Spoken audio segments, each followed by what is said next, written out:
सिद्धांत के सार को समझाने के लिए बहुत प्रचलित है। यूं तो यह हर किसी के लिए शिक्षाप्रद है, पर शायद किसी सामान्य व्यक्ति से एक क्रॉस ड्रेसर के लिए इस कहानी का सार समझना शायद ज्यादा आसान है। तो पढ़ते हैं यह कहानी। एक समय की बात है जब एक राज्य में बहुत ही सुंदर राजकुमार था। वह समझदार भी था और अपनी प्रजा के हित में भी सोचता था, शायद इसलिए उस राज्य के लोग भी उस राजकुमार को बहुत चाहते थे। उस समय राजकुमार की आयु लगभग 20 वर्ष की रही होगी।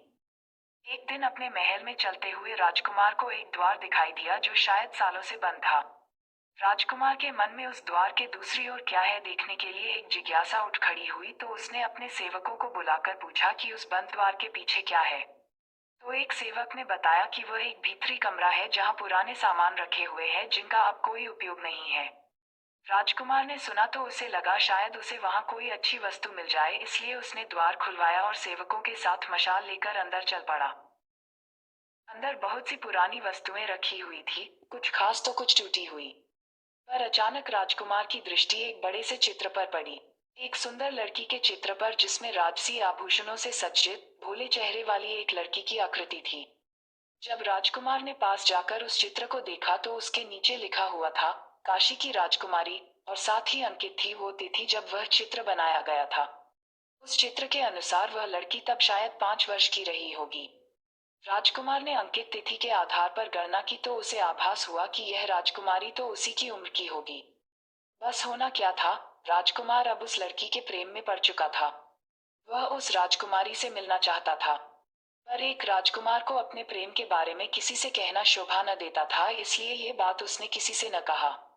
पर उस राजकुमारी से मिलने की ललक बढ़ती ही जा रही थी, और दिनों दिन राजकुमार उदास रहने लगा और उसकी सेहत बिगड़ती रही। किसी को न समझ आया कि राजकुमार को हुआ क्या है। तब राजा ने अपने एक बड़े मंत्री को राजकुमार के पास भेजा, जो अक्सर उनके मन की बात उनके मुंह से निकलवा लेता है। मुझे प्रेम हो गया है मंत्रिव, राजकुमार ने मंत्री से आखिर में सच कह ही दिया। यह तो अत्यंत प्रसन्नता का विषय है राजकुमार। कौन है वो भाग्यशाली कन्या? मंत्री ने पूछा। मैंने तो उसके सिर्फ बचपन का चित्र देखा है, पर मुझे यकीन है कि वो अब मेरी ही उम्र की होगी। मैं उससे विवाह करना चाहता हूँ, पर पता नहीं मैं उसे ढूंढूंगा कैसे, राजकुमार ने कहा। आप उसे ढूंढने की चिंता न करें। क्या आप मुझे वो चित्र दिखाएंगे? क्या पता उस लड़की का अब विवाह हो चुका हो, या फिर वो जीवित ही न हो तो। आपने वो चित्र कहाँ देखा राजकुमार? मंत्री ने पूछा। तब राजकुमार ने मंत्री को उस चित्र के बारे में बताया। मंत्री मन ही मन मुस्कुराया और कहा, चलिए आप मुझे वो चित्र दिखाए। आप उस लड़की के बारे में और कुछ जानते हैं राजकुमार? हाँ, वो काशी की राजकुमारी है, ऐसा उस चित्र में अंकित है, राजकुमार ने कहा। मंत्री मन ही मन मुस्कुराया, क्योंकि वह जानता था कि वो लड़की कौन है। जब वो दोनों उस कक्ष में पहुंचे जहां वो चित्र था, तब राजकुमार ने कहा, क्या आप इस राजकुमारी को ढूंढने में मेरी सहायता करेंगे मंत्रिव? अवश्य राजकुमार, मुझे तो लगता है कि मैंने इसे खोज भी लिया है, मंत्री ने कहा और उस कक्ष में कुछ और ढूंढने लगा। फिर उसने राजकुमार से पलटकर एक दर्पण में देखने को कहा और बोला, वो रही काशी की राजकुमारी। वो कोई और नहीं, आप ही है राजकुमार। राजकुमार को कुछ समझ न आया तो मंत्री ने राजकुमार को 15 वर्ष पुरानी एक कहानी बताई। तब एक खास अवसर पर महारानी जी ने काशी की राजकुमारी नाम के नाटक का मंचन करवाया था। तब उस नन्ही राजकुमारी के भाग के लिए कोई उपयुक्त लड़की न मिलने पर उन्होंने आपको एक राजकुमारी की तरह सज्जित कर आपसे यह नाटक करवाया था।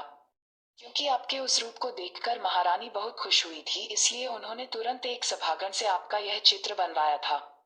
और इस तरह यह राजकुमारी कोई और नहीं, आप ही है राजकुमार।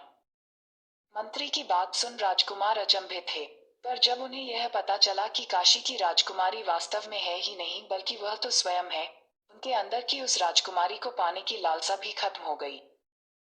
पर उनकी ये लालसा खत्म कैसे हुई? क्या इसलिए कि उनकी शादी उस राजकुमारी से हुई?